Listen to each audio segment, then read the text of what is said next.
दोस्तों, आज हम बात करने वाले हैं एक ऐसी कहानी की जो वक्त, प्यार और हमारे बदलते रिश्तों पर ना एक बहुत गहरा सवाल छोड़ जाती है। वक्त, वो और हम। ये एक ऐसी दास्तां है जो मुझे लगता है कहीं ना कहीं हम सब ने अपनी जिंदगी में महसूस जरूर की है। तो चलिए इस अधूरी सी लगने वाली पूरी कहानी में गोता लगाते हैं। तो देखिए, हर कहानी की तरह ना इस कहानी के भी दो किरदार हैं, दो ध्रुव हैं। एक तरफ है आर्यन, शांत सा, थोड़ा गंभीर, जिसे लिखने का बहुत शौक है, मतलब अपनी ही दुनिया में रहने वाला। और फिर दूसरी तरफ है सुहाना, एकदम चुलमुली, जिंदगी से भरी हुई, जिसके सपने बड़े हैं।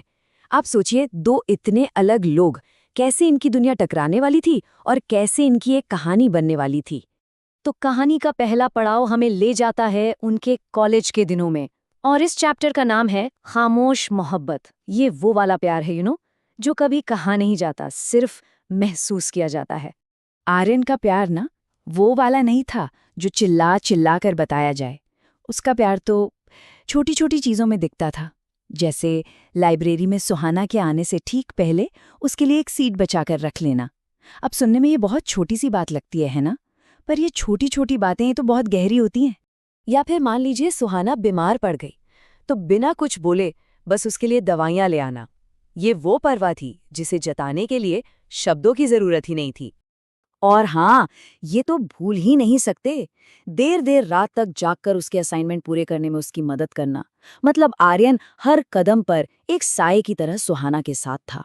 बस दिक्कत ये थी कि सुहाना उसे देख नहीं पा रही थी।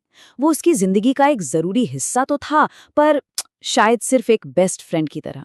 और सुहाना भी ना बड़े हक से मजाक में कह देती थी, आर्यन यार, तू ना हो तो मेरा क्या होगा।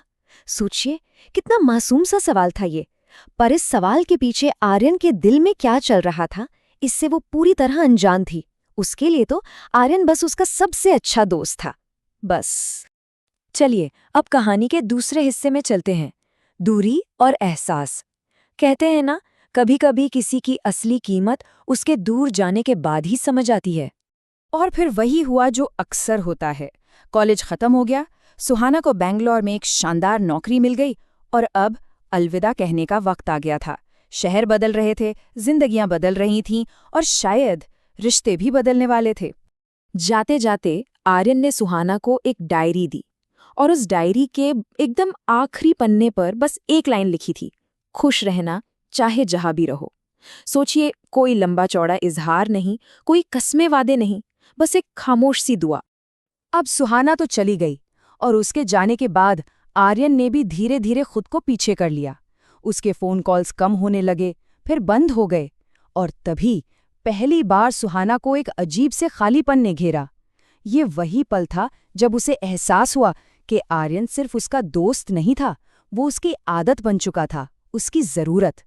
सच्ची है, कभी कभी दूरी वो सब कुछ एहसास करा देती है जो नजदीकियां छुपा लेती हैं। और अब कहानी उस मोड़ पर आती है जहां प्यार और हकीकत का आमना सामना होता है। इस हिस्से का नाम है हकीकत और जुदाई। ये वो पल है जब मोहब्बत को असली दुनिया की कसौटी पर परखा जाता है। तो हुआ ये कि सुहाना वापस आई, दोनों ने अपने प्यार का इजहार किया, और फिर घर वालों की मर्जी के खिलाफ उन्होंने एक साथ रहने का फैसला किया, घर से भागकर। शुरुआत के 6 महीने तो बिल्कुल किसी सपने जैसे थे, परफेक्ट। लेकिन वो सपना ज्यादा दिन नहीं चला। जल्द ही पैसों की तंगी, जिम्मेदारियों का बोझ, इन सब ने उनके सपनों की दुनिया में दरारें डालना शुरू कर दिया। और फिर एक दिन एक बहस के बीच सुहाना के मुंह से वो निकल गया जो शायद दोनों महसूस कर रहे थे। उसने कहा, शायद हमने जल्दबाजी कर दी। ये सिर्फ शब्द नहीं थे, ये उस कड़वी हकीकत की चुभन थी जो दोनों को महसूस हो रही थी। और ये बात आर्यन के दिल पर, उसकी सेल्फ रिस्पेक्ट पर लग गई।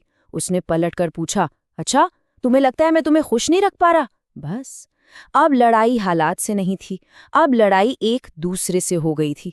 एक दूसरे की काबिलियत पर सवाल उठाए जा रहे थे। और फिर वही हुआ जो ऐसे हालात में अक्सर हो जाता है, प्यार पर गुस्सा हावी हो गया। एक रात की एक बहुत बड़ी लड़ाई के बाद दोनों ने अलग होने का फैसला कर लिया। ब्रेकअप, एक शब्द और एक कहानी खत्म।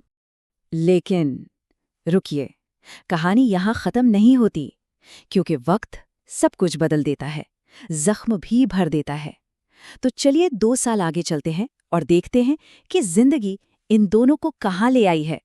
तो ब्रेकअप के बाद दोनों अपनी अपनी राह पर चल पड़े। आर्यन ने लिखने में अपना सुकून खोजा और सुहाना ने अपने करियर पर पूरा फोकस किया। 2 साल बीत गए और इन 2 सालों में बहुत कुछ बदल चुका था। आर्यन अब एक जाना माना नॉवेलिस्ट बन चुका था और सुहाना वो पहले से कहीं ज्यादा शांत और समझदार हो गई थी। सही मायनों में वक्त ने दोनों को बदल दिया था, उन्हें बेहतर बना दिया था। और अब हम पहुंचते हैं कहानी के आखिरी हिस्से पर, जिसका नाम है फिर से शुरुआत। कहते हैं ना, किस्मत का खेल। तो किस्मत ने उन्हें एक और मौका दिया। एक कॉमन दोस्त की शादी में सालों बाद वो दोनों फिर से एक दूसरे के सामने आ गए। ये कोई सोची समझी मुलाकात नहीं थी, बस वक्त का एक बहुत खूबसूरत इत्तेफाक था। और उस एक मुलाकात में ना, बिना ज्यादा कुछ कहे ही दोनों को सब कुछ समझ आ गया। उन्हें ये एहसास हुआ कि यार प्यार तो सच्चा था, बस शायद टाइमिंग गलत थी। वो दोनों गलत नहीं थे, बस उस वक्त नासमझ थे, इम्मैच्योर थे। और सबसे बड़ी बात, उन्हें ये भी एहसास हुआ कि इन 2 सालों में दोनों में से किसी ने भी किसी और को अपने दिल में वो जगह नहीं दी थी। और इस बार आर्यन ने आगे बढ़कर वो कहा जो शायद उसे बहुत पहले कह देना चाहिए था।